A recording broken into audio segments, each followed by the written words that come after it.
नमस्कार मित्रांनो, तुम्हा सर्वांचं तुमच्याच यूट्यूब चॅनलवरती पुन्हा एकदा सहर्ष स्वागत।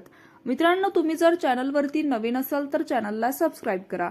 मत्स्यजोग येथील सरपंच संतोष देशमुख यांचं अपहरण करून क्रूरपणे हत्या करण्यात आली। बचाव पक्षाने मागितलेली डिजिटल पुराव्याची प्रत शनिवारी सुनावणीनंतर अभियोग पक्षाने विशेष न्यायालयात सादर केली आहे। तसेच या प्रकरणातील दुसऱ्या क्रमांकाचा संशयित विष्णू चाटेला लातूरच्या कारागृहातून बीडच्या कारागृहात हलवण्याच्या मागणीवर दोन्ही बाजूने युक्तिवाद झाला।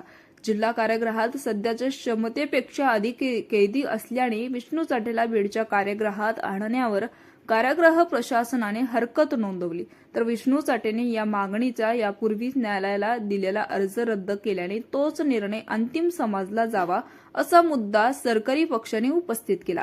खटला सुरू असल्याने सतत विष्णू चाटेला लातूरहून न्यायालयासमोर हजर करणे कठीण असून मत्स्यजोगहून केस आणणार आणि व्हीसीद्वारे तांत्रिक अडचणीचा मुद्दा बचाव पक्षाने मांडला। पुढील सुनावणी